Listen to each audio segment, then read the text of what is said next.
of unveiling many of the mysteries of ancient Egypt. Yes. But also, yes, we are still standing totally paralyzed in front of things like engineering and building the pyramid, for example. And that's what made the West before us to call the Great Pyramid of Khufu, for example. You will never believe that statement. They called it engineering the impossible. And that is the people who wrote books about the Great Pyramid. They are talking about engineering something that today, with all our technology, cannot reach what the ancients reached. Doctor, speaking about the pyramids, I have 2 points. First of all, your comment on the tourists that climbed up the pyramids illegally and took the shots, your comment on that. And the other thing about solving the mystery. Did the anomalies that they discover will help by any chance to solve this mystery? One, we are telling everybody with the sign that they are placing on the pyramid, do not climb pyramid. It's obvious. Yes, we need to put more signs of that. We need to put it on the ticket in different languages. Sometimes people are ignorant. The business of tourists can come and they will think that maybe this is like other places in the world that you can climb the monument. No, you cannot climb the monument, but you have to put it very clear to them. So from one side, yes, they are mistaken. From the other side, we have to put the fact that sometimes people are naive enough not to do the right thing. Now, concerning the business of the pyramids, was it built by the genius? Was it built by this and that? And sometimes when people tackle this idea of, was it humans who built the pyramids? And you can smile and we can like make a joke about and so on. But during my work, in the last 30 years in this amazing business of history and guiding and lecturing here and abroad, oh yes, there are people who are true believers on that as well, including Egyptians. And that taught me, when somebody come and ask me, this is not work of humans. So it taught me not to laugh at him and to actually say, oh no, hold on for a minute, I have got your proofs that it was built by humans. We have seen this, we have a papyrus that says that, and I start to put materialistic proofs. And that's what you have to do with ambiguous history, with unsolved mysteries. You have to have your proofs. For example, in my work, Ambiguous History or Gharab al-Tarikh, or the Strange History, which was released yesterday actually, we were talking about that in the book fair, about this idea of why are you writing a book called Strange History? Because in my few last books, I said, okay, we have a guy called Shammaa. He was the engineer of the pyramid. We know he was a genius. We have one statue for him. It's in Germany now. We made programs about him here. So we know the name of the man who designed this amazing building. That is a fact of history. You cannot dispute that. You cannot even say, oh, I think. No, you don't think this is a fact, right? Now, on the other hand, I will tell you, there is not somebody will come and tell you there is not one hieroglyphic sentence inside the pyramid that says something about that this is the pyramid of Khufu, or where is Shammaa, the engineer, and so on, or the architect. And I will reply to you and I say, yes, there are royal cartouches of Khufu inside the pyramid, and they were actually drawn by the workers. And by putting the workers here and underlining the word workers, this is even more important. See how you can solve them. This is more important than the king himself. So you can ask and say, oh, you are telling me that inside a pyramid, the name of the owner of the pyramid is less important than a worker out of 100,000 workers who wrote the name of the king? Yes. Why? Because royalty can give decisions. You can put your name in a cartouche on a temple or an obelisk that doesn't belong to you. Happened? Happened. Ramesses II did it more than once. Right? So he puts his name on some other king because he liked his statue. And that happened a great deal, especially between Ramesses II and a previous king called Amenhotep III. He loved his work, so he puts his cartouches on it. So for me, if you ask me, and that's quite disputed, I know classical historians will come up after what I say now, and I will say, oh, Bassam is coming up with new history and so on. I said, just try to understand what I'm trying to say for everybody who is concerned about classic history and newly written history, which I'm modestly leading the way towards it. The business is, if the king can put his name on a statue that doesn't belong to him, that makes him what? Trustworthy? Of course not. who is out of the blues that you don't know his name, he puts the name of the king inside the building, that I believe. That I will say, yes, he's right. Because one, he's not gaining anything out of this. Two, he's just putting a graffiti. This is the same idea of the graffiti. Or the graffito in this case, right? So, yes, I believe workers, I believe public texts, texts of the ancient Egyptians rather than the kings. I would believe the ancient Egyptian people than the temple. You're going to tell the temples. I can sometimes dispute the temples, because what is a temple in ancient Egypt? The temple was the horn of the king, right? So you will never see a king who is sick in a temple, right? You're not going to see him ill. You're not going to see him old. We all grow old. We all have wrinkles. We will have eye bags in the future or now, right? But you will never see a king with old age. Ramesses II, dying 91 years of age. Look at him in Abu Simbel. He's 19. He's muscled, he's strong, he's every clear-cut features, eyes looking towards eternity, beautiful royal smile. What? This guy doesn't grow old? So do not take temples, that's what I say, and I know this is controversial. For granted. Do not take temples as your main source of history. So what is the source of history? From where you get your source of history? From the people, the writings of the people. And that is the important stuff. So what other strange facts that go beyond the human understanding? Excellent. Ancient Egypt, when you are learning about ancient Egypt in classes and schools and universities, you're always learning about how fantastic those people were, and of course they were, and how achieving these people were, and indeed they were. But we never tackled things like corruption. Here you go. So everybody goes, corruption? Ancient Egypt? That was never put in one sentence together. And I will tell you, oh yes, there were corruption. They were humans, right? Why are we tackling the ancient Egyptian subject as those people were coming from somewhere strange, and they were a race of people that are not related to people of 2016. Of course they were humans, and of course there were the good people. And we have Snefru, the king Snefru. Yes. He 1,000 years after his death, he was called the good king. If he was called the good king during his time, I will tell you, people are trying to make good words about him and so on, as people do, or some people do. The boss, oh, you are the biggest boss in the world. The boss is gone, oh, he wasn't, this and this and that. Now, Snefru was called the good king 1,000 years after his death. Oh yes, he was a good man. Why? Because 1,000 years after his death, there is no good thing will happen to you if you say good things about a guy who died 1,000 years. Like myself, for example, I will tell you Salah ad-Din al-Ayyubi was an amazing man. Am I gaining from Salah ad-Din al-Ayyubi anything? No, but I'm stating fact of history. On the other hand, corruption, oh yes, there was corruption. Oh yes, and it is documented. And we have a king, an amazing man, called Jutmoses III. Jutmoses III, Jehotimes III. That's hieroglyphic, how you can pronounce the name. Of course, we took it and we made it Thutmoses III, yes, right, which is wrong. So, but there is nothing called Thutmoses III. And if you went back to ancient Egypt, 1400s BC, and called somebody Thutmoses, nobody's going to give you any concern. Because you are not pronouncing something ancient Egyptian. So, Jehotimes. Mes is the sun, S-O-N. Jehuti is the deity, the mythological deity of wisdom and science and search.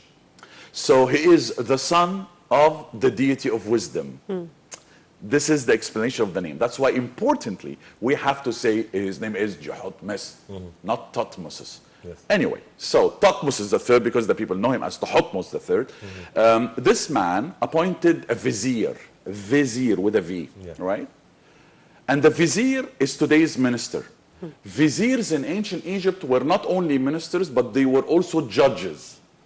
So a judge can be a minister can be a judge. One person can have both jobs.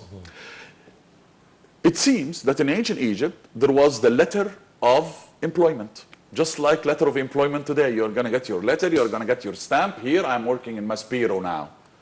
Right? So in this letter, the king is telling Rukhmira, the newly appointed guy, be very fair with people and do not dismiss who came to you unless and until he puts all what's in his throat right in front of you. This is how he Listen wrote to it. the people. Exactly. And do not dismiss, oh, I know what you... No, no, no. Listen until the end. See? So, Rikhmira, the amazing Egyptian man, now he's not a king. Now I'm listening. What is he replying? He's replying many good things, in the midst of which he mentions, and I will never, very important Egyptians, and I will never corrupt my job as a minister by accepting bribery. So now I know for sure that in ancient Egypt there was bribery. Corruption. There was bribery, or unless why is he mentioned? Yes. So search here, read there, and you find a word in hieroglyphic called neket. N-K-T. Neket. Neket, if you try to transliterate it, to translate, you will find the meaning is something. Something. Yes. Something is a neket. This is neket, this is neket, this is neket, this is neket. But an amazing man in hieroglyphs are translating this word as bribery. And this is something negatively lived in our genes. Negatively lived in our genes. Yes? What do you use today? You use the word what? When somebody give him something, in our Arabic, in our street language, give him something, it can be translated yes. as bribery. So something in ancient Egypt, thousands of years, a word that lived. That one lived, right? So of course this is wrong. So niket, you will end up in ancient Egypt, if you accept niket, you will end up in the itah. Itah is a hieroglyphic word for prison. We never heard about prisons in ancient Egypt. Ambiguous history, not ambiguous. We are solving it. Yes, there were prisons, and yes, there was a law, and there was a constitution. And Hurrem-Heb, the famous king, was the first man in history to make a constitution out of 10 articles, 5 of which is putting laws on the judges. So the first constitution in the world, the first dustur in the world was written by an Egyptian, and 10 articles, 5 of which was tackling the business Yes. of judges. But there was a very strict system. Oh yes, my dear. Oh yes, my dear. Yes. Strict system is the word. Yes. You are trying to tell me perhaps in some cases would be the iron fist. Oh yes, Yes. sometimes. I'm not agreeing. but That's I'm why saying, they were yes, so it exists. successful, yes. Yes. For example, tax payment. There was a tax system in ancient Egypt. And I disagree with that, but it happened in ancient Was Egypt. there bureaucracy back then? Oh my brother, we are the inventors of bureaucracy. I'm not this, and we are the inventors of bureaucracy. There was this business of you have to bend for whoever is the boss because the boss knows better than you. Do not walk with the boss on the same level. Walk right behind. Yeah, oh yes, there was bureaucracy. Yeah, big time. The king was the god. At the same time, in ancient Egypt, there was, if you like, demigod, if you like, the demi-deity, the half-deity. He's not the complete deity yet. Yes. When he dies and he goes to the other side, he turns. But some kings, indeed, you are right, in some cases, oh, they didn't wait until they died to be a deity. Oh, I'm going to be a deity now. Yeah. Why wait? Ramesses II in Abu Simbel. Remember in Abu Simbel, 2 days a year when the sun penetrates and go and expose and illuminate and all of this. Why is Ramesses II sitting right beside Ra-Horakhti? Ra-Horakhti is a deity. He's a mythological deity. Why is he sitting right beside Imen-Ra? We call him Amun, wrongly Amun-Ra. He's Imen-Ra. Celebration is marked until today. Until today. It's a genius theory, and every time I come to Maspiro, explain why this, what's happening, and why is he sitting right beside the deity, shoulder to shoulder? Yes. Like your shoulder is equal to his shoulder. Now that means equality. Because carving and art, and that is something else in unveiling the mysteries of ancient Egypt. Please, ladies and gentlemen, whoever is studying or reading history, in ancient history, let me tell you one sentence as a proverb. Take it as a proverb, put it right there, with platinum letters. Art in ancient Egypt is not for the sake of art. Yes. We don't have Mona Lisas in ancient Egypt. We don't have Giocondas in ancient Egypt. Yes. We don't have Picasso in ancient. We don't have Salvador Dali in ancient Egypt. Everything was done for a reason. For a reason. Political, oh yes, big time. Religious, of course. Social, yes. For you to document something for the African, document something for your daily life. For you to beautify the temple, this is not because yourself and myself will go inside the temple and watch those things. Oh, beautiful. Oh, look, kids. Oh, but the artist was... No, that didn't happen. Because temples were not even entered by you. Temples were for the high class, the high caliber of the society. Temples were not for yourself and myself. We can see the temple from outside. Oh, yes, you can be on the outside. But inside, oh, no. It's the priesthood, high priests, the workers of the temples, noblemen, noble women, and so on. People who know. We have a word in hieroglyphic explaining Luxor as the city of power. Was in hieroglyphics, W-A-S. Now, if you put the letter T for feminine in hieroglyphs, it becomes wasit. Power is wasit. Do you have wasit? You have power. You remember the song of Al-Azabi? You are from here, I am from Wasta. You remember the famous song of Luxor? What is Wasta? Wasta is the name of a city in Upper Egypt. Nice. Wasta, power. Well, today, the word still exists until today. Today, when you have Wasta, You have power. you have power. Yeah. Negative, yes, I agree with you, but it lived. That's what I'm trying to convey. I'm trying to convey the message that ancient Egypt, genius as they were still humans, and they were still acting things which can be, and we can use those things today to know how to tackle problems like bribery, like people who are escaping from taxi, and so on and so forth. Doctor, speaking about beliefs that still exist till today, the Egyptian curse, and what the people are still now believing in the governorate of Sharia, that their homes are being burnt and they're being cursed by Egyptians. If you can tell us more about that. Okay, I've been reading history and working around the temples for the last 30 years almost. If there was a curse, I would be the first person not to be existing on this sofa today. That's number one. So thank goodness, thank Allah subhanahu wa ta'ala, nothing happened to me. Two, I did not see major things that can be explained as, oh, mummy curse in temples and tombs. And I've been to places. I've been to dark places, I've been to mountains, I've been to desert and Sahara. Oh yes, oh we saw skull, I don't know where in the sand, and yes. I didn't excavate, but that happened during when I was taking people around and telling them about my country. So if any of these things could have happened, I would have seen it, number one. Number two, there is nothing called the mummy curse. There is nothing called a mosquito that came up from the sarcophagus of Tutankhamun and it bit, I don't know, Lord Carnarvon and I don't know what, and the guy died because he was bitten by a mosquito that lived 3,000 years in a coffin. Wow, this mosquito is amazing. So, amazingly enough, some people believe in that. Now, what I'm trying to tell you here is, there were events. Oh yes, there were events. There were scientists who faced problems. Oh yes, we had scientists who faced problems. We had scientists who died. Oh yes, we had scientists who died after an excavation or something. The other day somebody was telling me, the professor of so-and-so gave in his lecture, there is no mummy curse, and he went out of the university and he was run over by a car and he died.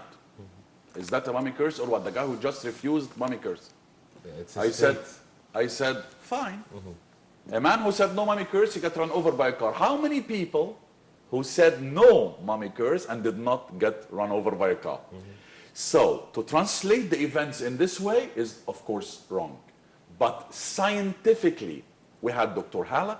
Dr. Hala made a very famous study, and this study was, at the end of the day, there were certain bacteria and certain things that is in a mummy with the chemical reactions for thousands of years. It performed this business of, if you open after 2,000, 3,000 years, you sniff this and it causes some problems with your respiratory system and other systems in your body, and it ends you up. So scientifically and medically, yes, there are reasons why people get infected inside tombs. Do we have a power from 4,000 years ago that's still controlling our lives today and can control your death and life? Of course not. This is against all logic, all religions and everything. So the final word for the mummy curse, the final word for Sharqiyya, search for the scientific reason why things like that are happening. Okay. Sir, your final comments in this segment. We really do appreciate your insight. Read your history, because history by the book and by the numbers repeats itself.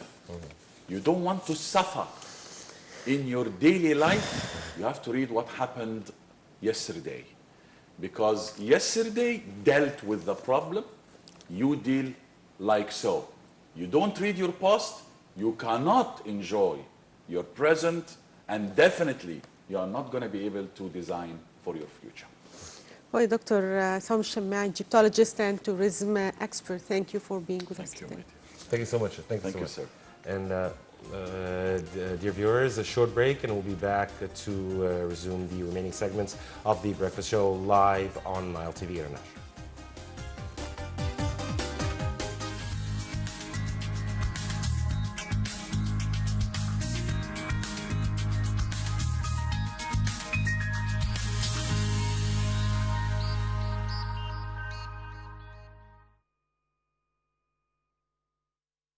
Interesting sections in the hand